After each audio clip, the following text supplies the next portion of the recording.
information leading to the identification or location of any person who, acting at the direction or under the control of a foreign government, interferes with U.S. elections by engaging in certain criminal cyber activities.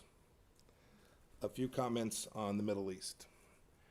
We welcome the agreement between the Republic of Yemen government and the Southern Transitional Council to advance the terms of the Riyadh Agreement, which will pave the way for a unified government that can counter Houthi aggression.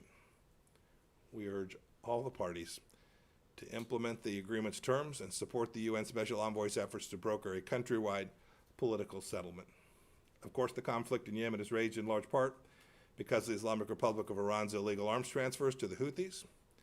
And so, next week, the United States will put forward a resolution in the Security Council to extend the arms embargo on Iran. The Security Council's mission is to maintain international peace and security.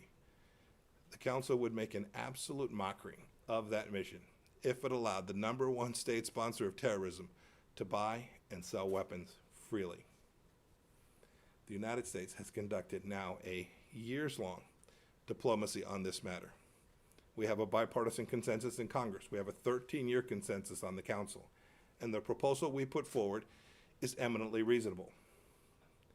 One way or another, we will do the right thing. We will ensure that the arms embargo is extended. And staying on United Nations matters for just a moment, it's outrageous that the Human Rights Council would offer to seat Cuba, a brutal dictatorship that traffics its own doctors under the guise of humanitarian missions. No country should vote Cuba onto the Council. Two quick items on religious freedom.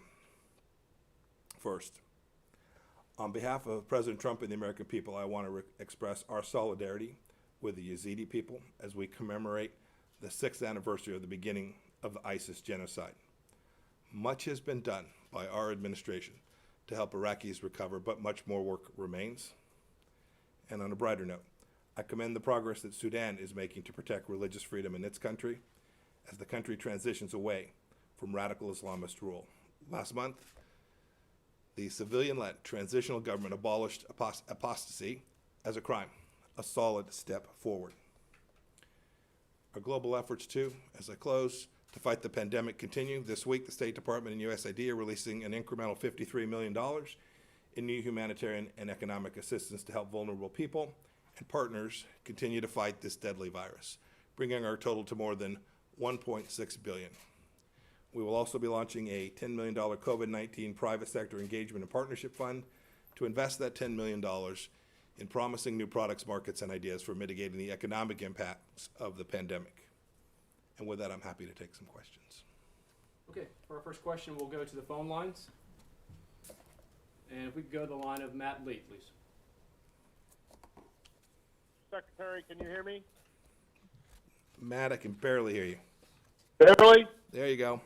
Let me get you off speaker. And how's that? Better now? Yes, much better, Matt. Yeah. Okay. Thank you. Two real quick ones. One on Iran. You said that one way or another, we will ensure the embargo gets extended.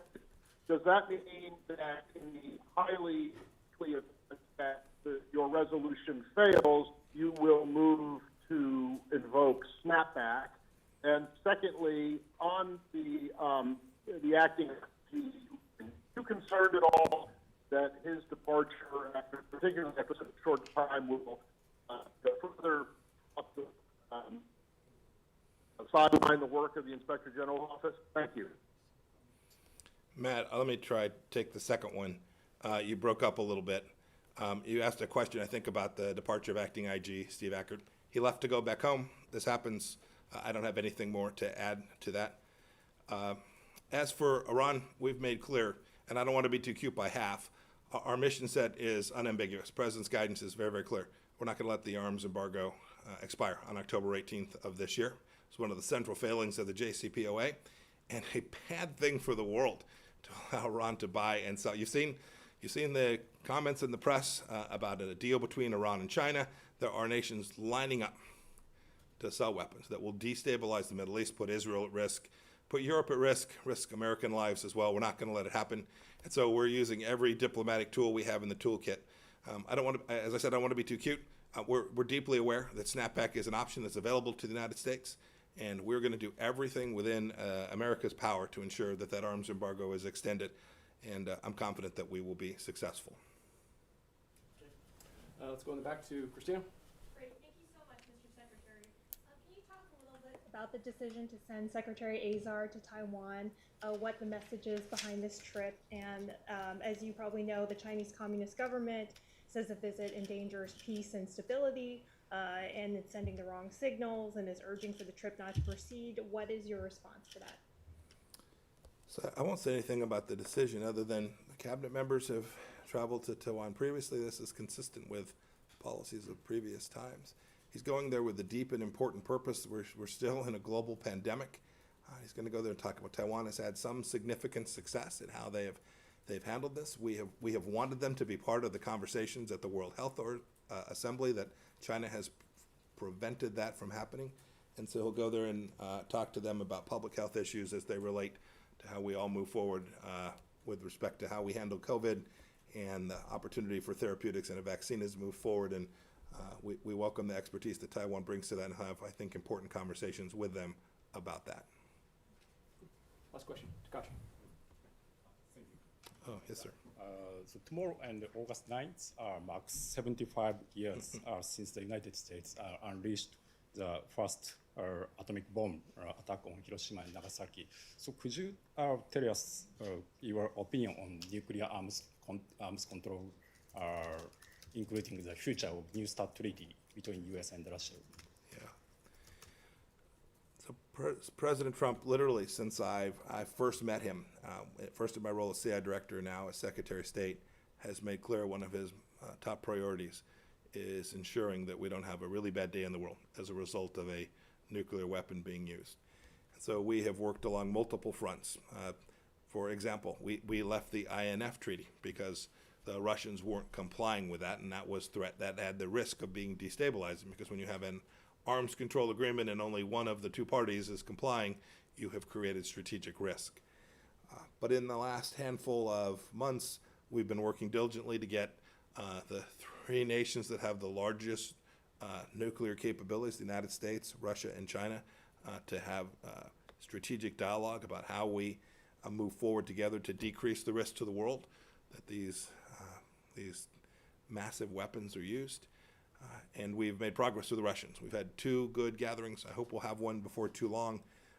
And we are hopeful that the Chinese will choose to participate. We think it's in their best interest. We know it's in the best interest of the world. And for nations that assert they want win-win solutions, that they want good outcomes, that they want to be a player on a global stage, they now have moved to a point where they need to, like the United States and Russia, be prepared to engage in conversations about how you create a strategic situation that reduces the risk that nuclear weapons will be used at any time or any place, anywhere in the world. I hope they'll participate in that. We hope the Russians will urge them to participate in that. We hope the whole world will come to understand that it's very important that those 3 nuclear powers with significant resources and capabilities will all come together to create a more robust, more stable strategic situation with respect to the risk not only of the use of nuclear weapons, but on their proliferation as well. Great. Thank you, everyone. Have a great day. Thank you. Untrusted apps. Mr. Secretary, do you have any reason to believe the attack was deliberate?